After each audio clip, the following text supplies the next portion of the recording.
What is the LSE Forum?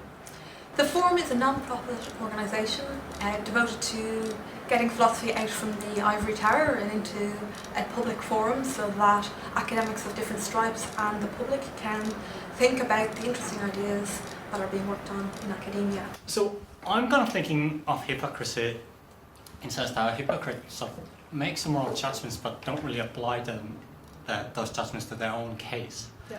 And then when I'm thinking whether it's good or bad, I think it depends on what kind of moral judgments you're making. So if you're a good person, you make the right kind of moral judgments, then it's really bad to be a hypocrite because then you end up doing bad and wrong things.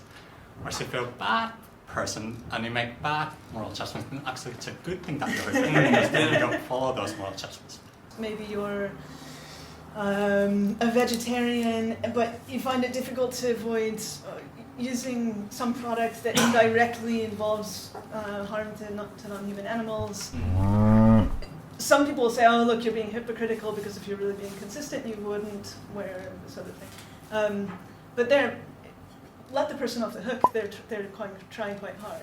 It seems like the cases where hypocrisy becomes really, really extremely damaging is when it's being used to obscure very serious wrongdoing. So an example would be in the history of justifications for slavery. People owning slaves in the southern United States would often say what they were doing was actually morally required. It was promoting the social order, and they would present it as being a morally necessary thing. But I mean, even in that particular case, I think what matters is not really the hypocrisy of slave owners, but the cruelty. That might also sort of help us to unearth a rather important point. The quest for anti-hypocrisy might well breed cruelty. If you place hypocrisy first, you end up relegating cruelty, or quite possibly even celebrating cruelty. And we do have a historical example which kind of captures that particular case, Robespierre. There seems to be a very intimate relationship between the desire to unmask individuals, the desire to wage war against hypocrisy, and Robespierre's reign of terror, or the terror of virtue. So I get that the cruelty is a bad thing, right? Yeah. But I think that there are some really significant harms, and I'm thinking in particular about current political discussion, especially with Theresa May and the charges of hypocrisy which are being levelled against her. One thing that it does, which I think is really, really important, is that it undermines the trust that you have in people. And I think that the repercussions of that can potentially be really, really severe. So it'd be really interesting to know what your thoughts on that element. In what way are people charging her of hypocrisy? Like, what's that kind of thing? So the flip-flopping with regards to the recent sort of snap election decision, right? Yeah, well, so there's that. I'm not entirely sure whether that is necessarily hypocrisy, because that might. I mean, one could argue.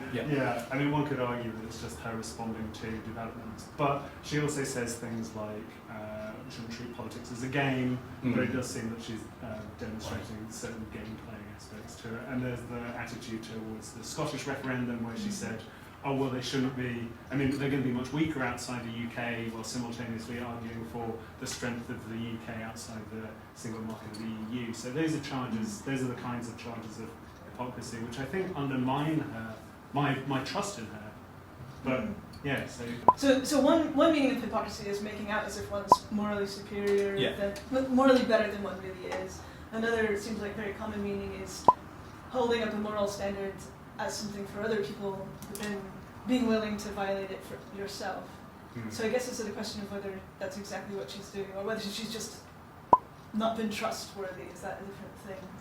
I mean, one thing that the case of Theresa May shows is that hypocrisy is worse if you're in a very kind of visible public position, because then you've got young people growing up and they might see or hear that this person's being hypocritical, and then they get the idea that that's fine, in a sense that you can do that in public life.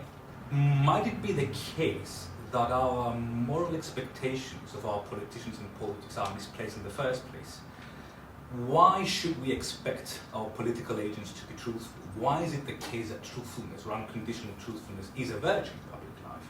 It seems to me that we fundamentally disagree about questions of social progress, about questions of justice, about conceptions of the good are radically incompatible. Or to put it simply, your justice is not my justice, and quite possibly the fulfillment of your hopes might well mean the disappointment of mine.